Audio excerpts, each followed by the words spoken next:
ചെറിയ പ്രായത്തിൽ ലൈംഗിക അതിക്രമത്തിന് ഇരകളാകുന്ന കുട്ടികളുടെ ഭാവി ജീവിതം ചിലപ്പോൾ ഇരുട്ടിലാകാറുണ്ട്.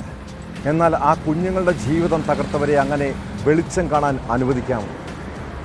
കുട്ടികളെ ലൈംഗികമായി ചൂഷണം ചെയ്യുന്നവർക്കുള്ള താക്കീതാണ് കാസർകോട്ടെ ഒരു പോക്സോ കേസ് വിധി.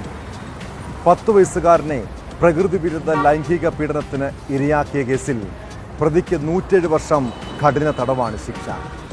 പ്രതി കാസർഗോഡ് പെരിയടുക്കയിലെ ജഗന്നാഥൻ എന്ന ജഗൻ 4 ലക്ഷം രൂപ പിഴയും അടയ്ക്കണമെന്ന് കാസർഗോഡ് ഫാസ്റ്റ് ട്രാക്ക് സ്പെഷ്യൽ കോടതിയുടെ ഉത്തരവിലുണ്ട്.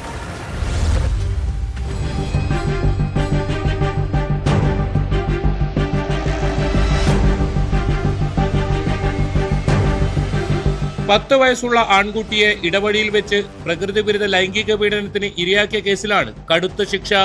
കാസർഗോഡ് പെരിയടുക്കയിലെ ജഗന്നാഥൻ എന്ന ജഗനെയാണ് 107 വർഷം കഠിന തടവിനും 4.5 ലക്ഷം രൂപ പിഴയടക്കാനും കോടതി ശിക്ഷിച്ചത്.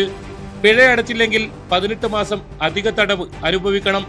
വിവിധ വകുപ്പുകൾ പ്രകാരം കാസർഗോഡ് ഫാസ്റ്റ് ട്രാക്ക് സ്പെഷ്യൽ കോടതി ജഡ്ജി രാമു രമേശ് ചന്ദ്രഭാനുവാണ് ശിക്ഷ വിധിച്ചത്.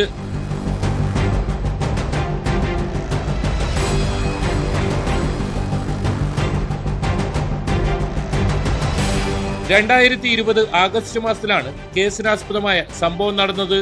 കൂലിപ്പണിക്കാരനായ പ്രതി 10 വയസ്സുകാരനെ വിവിധ ദിവസങ്ങളിലായി പീഡിപ്പിച്ചുവെന്നാണ് കേസ്.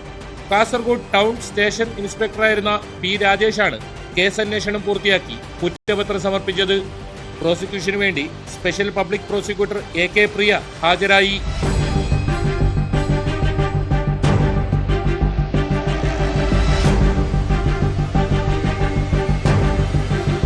ന്യൂസ് 18 കാസർഗോഡ്.